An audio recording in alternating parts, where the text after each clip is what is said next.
Welcome back to the Charismatic Voice. It's not very often that I get to discover one of the great artists through your recommendations and be introduced to them by looking through their old catalog and then realize how many countless artists they've inspired, and then get to hear their current music as well. Usually I'll discover someone that's really helped to establish metal or rock, and then find out that they've since passed or that maybe the band is broken up. So it's extra exciting that Iron Maiden just released their 17th album, and we're going to be listening to some music from that today. I'm really excited to hear how Bruce Dickinson's voice has evolved. And I'm also really excited to see the music video for this. So we're going to be listening to The Writing on the Wall and taking a look at the official music video. This is going to have some animation in it, I believe. Bruce Dickinson is responsible for the story, but he teamed up with an animation studio in London, and I think it's some old executives that are also Iron Maiden fans that used to work at Pixar. So I think that this is going to be a really cool music video, and of course it's going to be a delightful song. Let's get to it.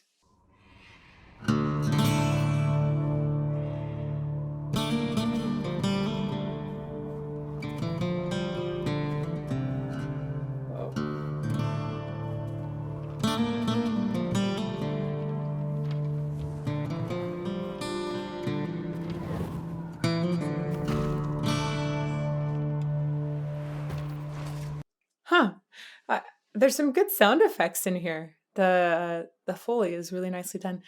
Also, I needed to stop and mention Belshazzar. Belshazzar's feast is referring to something in the Bible where essentially there was writing on the wall that appeared, and I think that they brought in David to divine it or like read it or something. And basically it meant impending doom. So both that phrase, the writing on the wall, that comes from Belshazzar's feast, and also we're seeing this pamphlet here, so it's kind of like a double whammy of, yeah, this is super biblical in reference. Okay, let's keep going.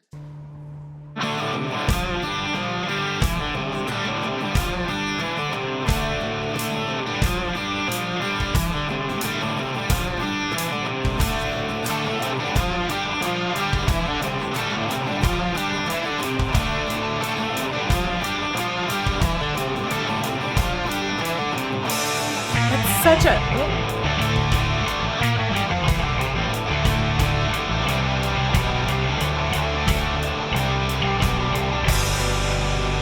Whoa. That guitar riff is so sticky. I really, really, really like it. Yeah, it's stuck in my head already, which is great. Also, I have no idea where this is set. Obviously, it seems to be some sort of post-apocalyptic world, but it feels like this is maybe part of the Golden Gate Bridge, but we've seen other things as well. So I'm curious if you guys have an idea about where this is set. Definitely let me know in live chat. I think that's going to be a really fun conversation to have. There's a lot of symbolism, it looks like, in some of the pieces that are here, and I think that would be really fun to talk about. Okay, let's keep going. Back a little bit first. Also, these figures on motorcycles, is this like the horsemen? Again, impending doom, apocalypse. I feel like this is a horseman, but they're on motorcycles, which is dope.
This video is full of tons of rather intense imagery.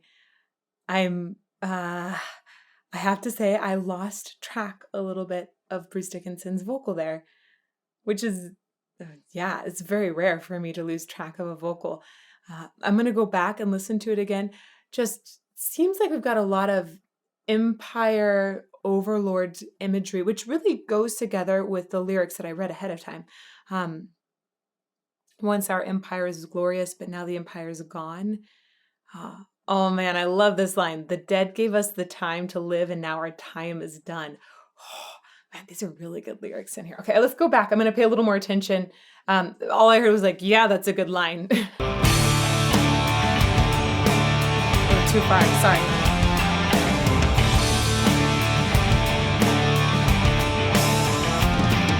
Across the painted desert lies that chain of vagabonds. All that's left of what we were is what we have become. Once our empire's glorious, but now the empire's gone. The dead gave us the time to live, and now our time is done. Now we are victorious, we've become our slaves. A land of hope and glory building graveyards for the brave. I adore how much energy Bruce is just continually piping through his vocal tract.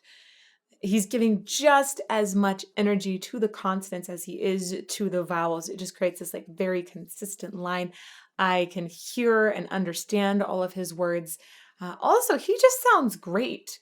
For your 17th album, wow, he sounds really, really good. I don't hear any signs of aging. It's very impressive overall.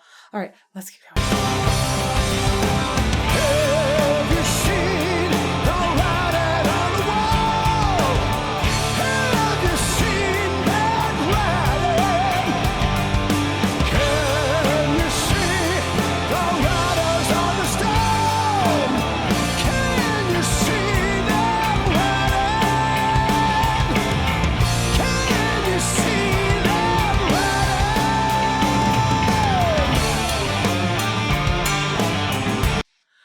I want to talk a little bit about support because this is one of the things that makes Bruce's voice really good. It is just so connected to his support. So, support is often a sort of elusive idea for many singers, and they don't really understand what that means. They might think like, oh, like I think it's like has to do with my breath or something. But it's often about the entire body then supporting the creation of singing. And the biggest thing that really supports the creation of singing is that breath connection. But sometimes being supported can also just mean having good posture so that you're able to use your breath better. I know Bruce has a horse stance that he does often in live performances, and I think that helps him get down into the floor and really think about maybe that support coming not just from his body, but maybe from the floor as well. So often that means that the breath is going to be super, super low.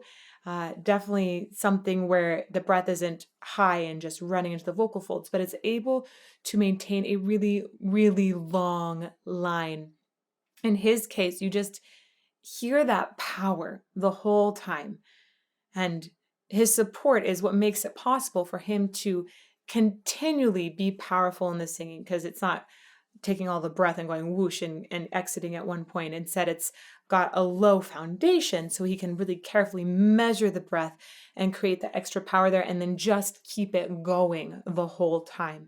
So you also hear this connection to the breath flow, which means that it's not getting stopped anywhere. So sometimes support is also about making sure that you're not blocking the system in any place. And this is just a great example. Like sometimes when he goes up to the top, it almost sounds like hollering, but it's so connected to the body. It's like a healthy holler sing. It's very, very good. Okay, let's go back a little bit and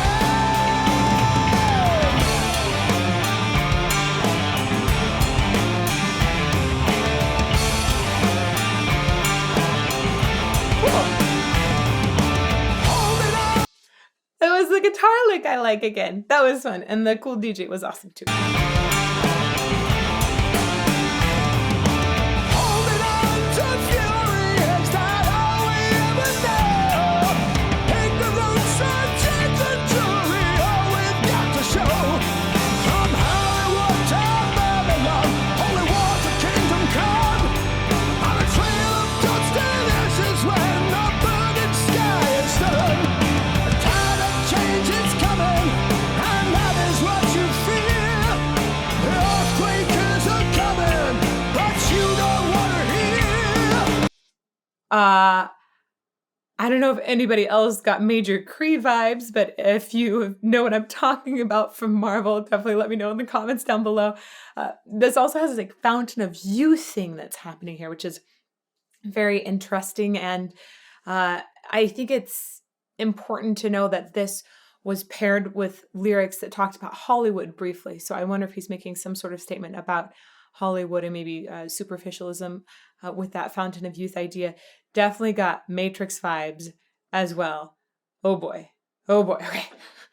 We'll go back a little bit and then see, it's like a Kree. Change is coming, and that is what you fear. Amazing The hair. earthquake is a-coming, but you don't want to hear. You just don't want to see. Have you seen the writing on the wall? Have you seen that writing? I really like the way he's enunciating the word writing. Often, writing can be a difficult word to sing because the WR is a lot of time spent like forming these two consonants that aren't close, that they can take a lot of time to get through. He goes through them very quickly and opens to like an ah, almost an ah vowel, writing, right? And it's I think that helps him to carry the sound energy and also gets into a really good spot in his lower voice there. It sounds like that's a fun vowel for him to sing. Let's go back a little bit and listen to that. Have you seen the writing on the wall? Have you seen that writing? Can you see the writers on the stone? Can you see them writing? Can you see them writing next to you? That was some nice distortion in there as well. It's really cool to hear him have a really long line like this and then suddenly just give it a little spice with a distortion. He's so consistent as a singer. It's very impressive to me the way he's built up this endurance just from linking up to his support, and he's able to do entire concerts where he's running around the stage and singing like this, and he's able to put out a 17th album and still sound this good. I think he's a great example of somebody who's able to sing with his full body so that his voice isn't running out of juice, and is also just he's got good technique overall. I love the way he hits the consonants. There's so much that he's doing that's really good, and I'm so excited and happy that it's continuing like this. It's awesome. Writing next to you.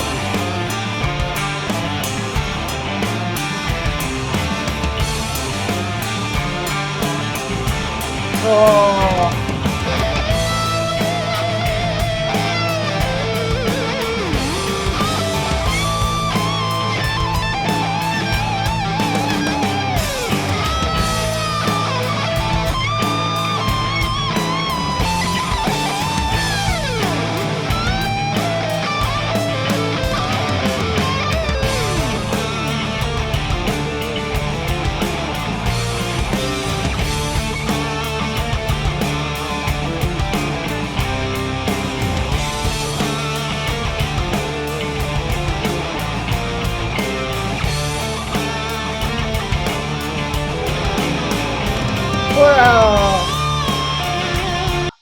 I am loving the direction of this animation. It's so cool.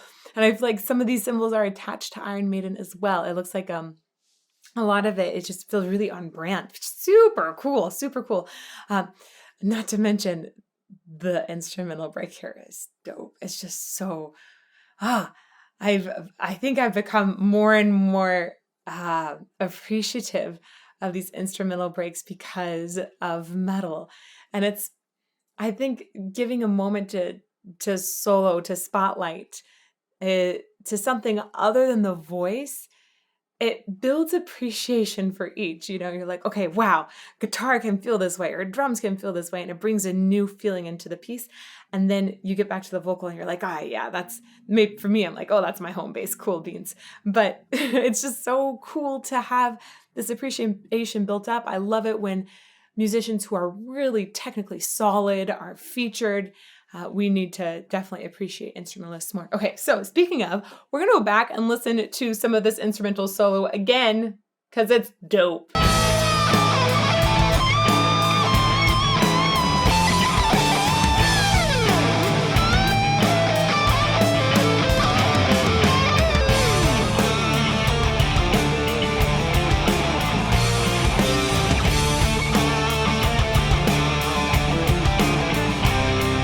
Could be Mozart.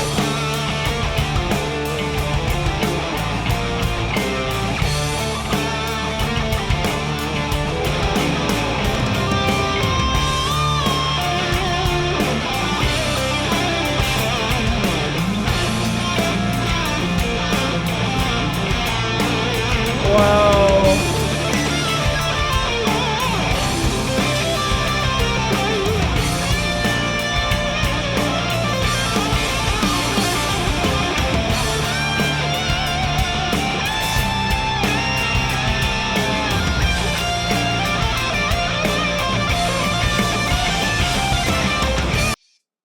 The symbolism, once again, huge and definitely biblical. We've got a lot of, I feel like this is the four horsemen of the end of times. I mean, you can have tons of interpretations of what's going on. So everybody's super welcome.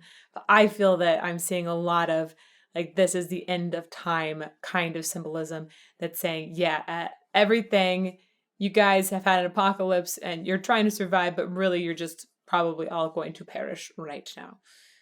Wow. Intense and exciting. And also that purple flame sword is really cool and I kind of want it.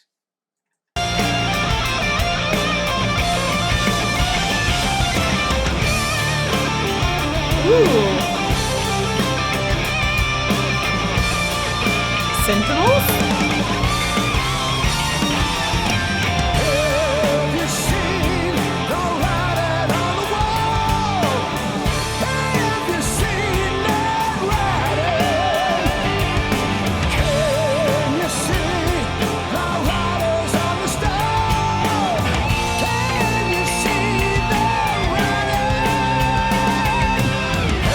Wow. Now that I'm pairing all of the symbolism together with the words, I feel that this video it's making such a strong statement, a strong political statement, a strong statement just about, I don't know, values in general. It is packed. I really like the way that they've done the animation. I think a lot of these things, if we saw people enacting them, would just be way too much to handle. And it's something that you can digest if it's animated instead. But at the same time, we're talking about this fantastic future where the world ends. And so that's pretty hard to digest on its own. But it's clear. Have you seen the writing on the wall? They're making a statement that like things are going in the wrong direction, or that we're about to all fall apart. Whoa. It feels like an upbeat video in a lot of ways. Like, I like that guitar riff. I'm like, yeah, I could just rock out to it. But when I put everything in context, I feel like, oh man, this is a really dark song. Whew. Okay, let's go back a little bit and keep going.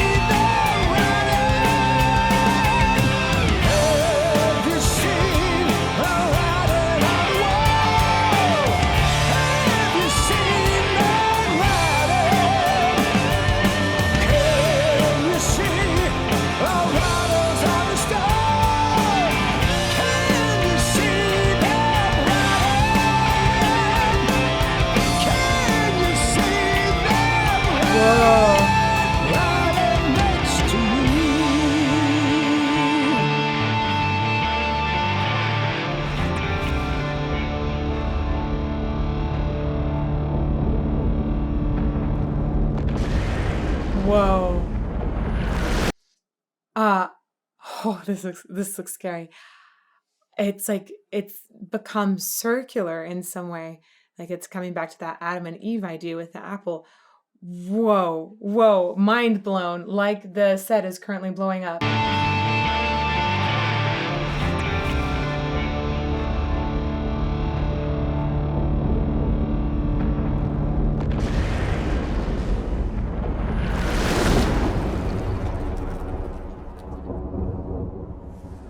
Whoa.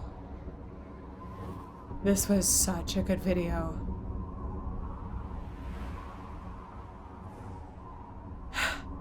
Lingering sound effects are fantastic too.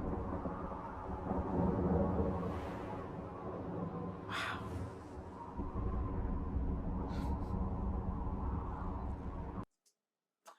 So, I just want to say, as we're going through these credits, I'm going to let the rest of them play out here.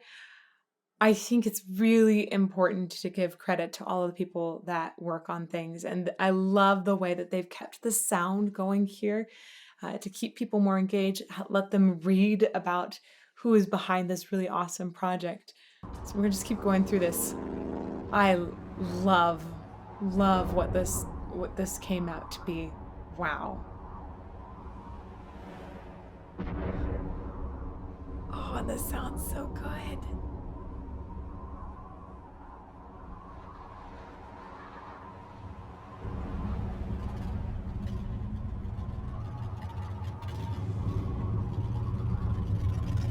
Oh, motorcycles even going by.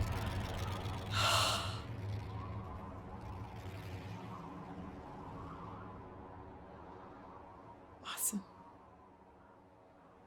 That music video made the digestion of the song so much better.